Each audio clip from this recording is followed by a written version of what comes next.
बिस्मिल्लाहिर्रहमानिर्रहीम। एक साइल ने सवाल किया था कि अगर हम वज़ू की हालत में इंजेक्शन लगवाते हैं तो फिर हमारा वज़ू क्या बाकी रहता है, जबकि जिस्म में इंजेक्शन लगाया है तो उसके अंदर से खून वग़ैरह निकल आया है, तो इसका शरई हुक्म क्या है। यानी वज़ू में इंजेक्शन लगाया तो क्या वज़ू टूट जाएगा, इसकी तफसील।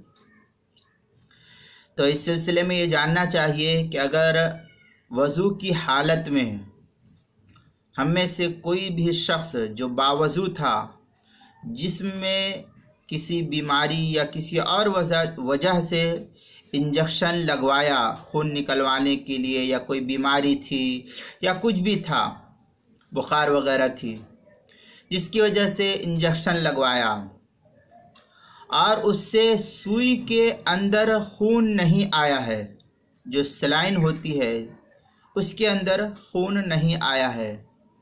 जैसा कि गोश्त और खाल में उमूमन इंजेक्शन जो लगाया जाता है, तो गोश्त और खाल में लगने वाले इंजेक्शन में होता है, जैसा कि आजकल गोश्त और खाल वगैरह के अंदर जो इंजेक्शन लगवाया जाता है और होता है, तो इस सूरत में इससे वज़ू नहीं टूटेगा।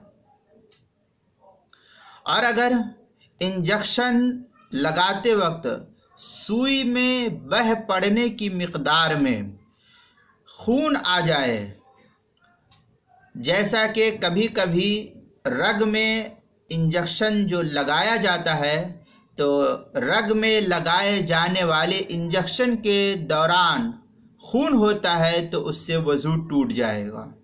ये इसकी तफसील है। अब मैं इसको फिर आपको और सहल अंदाज में समझाऊं। मसलन बसा औकात इंसान बीमार होता है और उसके चूतड़ में, कमर में या इसी तरीके से इस हिस्से में उमूमन इंजेक्शन वगैरह देते, यहाँ पर या चूतड़ में इंजेक्शन देते हैं, कमर में इंजेक्शन देते हैं, गोश्त का ये हिस्सा है। तो इस तरीके से गोश्त के इस हिस्से में जब इंजेक्शन लगाया जाता है तो उमूमन जिस्म के हिस्से से इंजेक्शन के अंदर खून नहीं आता है। लिहाजा ऐसी सूरत में अगर कोई शख्स गोश्त के इस हिस्से में इंजेक्शन लगवाया है तो इससे वज़ू नहीं टूटेगा। ये एक सूरत। दूसरी सूरत ये कि बसा औकात बहुत से डॉक्टर्स हजरात और बहुत सी बीमारियां, उसकी दवा जो है डॉक्टर नसों के अंदर लगाने के लिए कहते हैं, और दवाइयां उमूमन इंजेक्शन की शक्ल में नस के अंदर दी जाती है। तो होता यह है कि नस में जो ही इंजेक्शन डॉक्टर ने लगाया, तो अव्वलन इंजेक्शन लगाने के बाद थोड़ा सा इंजेक्शन को पीछे खींचा जाता है। लगाने के बाद तो जो ही नस के अंदर इंजेक्शन लगाया और उसको पीछे खींचा, तो हल्का सा खून जो है उस इंजेक्शन की सलाइन में आ जाता है। लिहाजा ये इस मिक़दार खून आ जाता है जिससे अगर इसको बाहर निकाला जाता तो ये खून उस हिस्से से निकल करके बह पड़ता।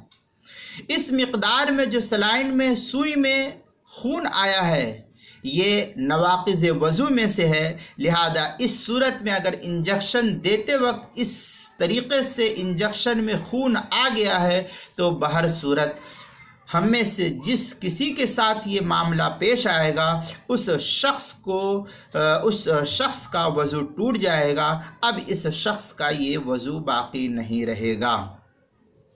चुनांचे इसकी तफसीली इबारत तहतावी अला मराक़िल फ़ताह और दुर्र मुख्तार वगैरह, शामिया वगैरह के अंदर है, जो कदीम इबारत को जदीद मसाइल के तौर पर पेश किया जाता है। वो इस तरीके से है, कमा लव मस्सत अलक़तु फम तलाअत बिहैसु लव शक़्क़त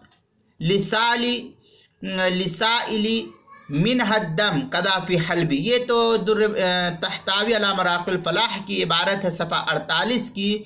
इसी तरीके से दुर्र मुख्तार में है, लेकिन शामिया में है थोड़ी सी इस तरीके से इबारत, वज़ाहिर अन्नल इम्तरा गैर मुक़य्यदिन लिअन्नल इबरत लिस्सैलान। ये इस तरीके की इबारत फतावा शाम के अंदर मौजूद है, जो ज़करिया बुक डिपो देवबंद का हिंदी नुस्खा उसकी पहली जिल्द सफ़ा 268 पर इसको नकल किया है। जो बैरूत का छपा हुआ नुस्खा उसकी पहली जिल्द सफ़ा 241 पर इसको नकल किया है। कुछ इसकी उर्दू वजाहत की तफसील जो है किताबुल मसाइल की पहली जिल्द सफ़ा 160 पर भी नकल की गई है, वहाँ भी देख सकते हैं इस मसले को।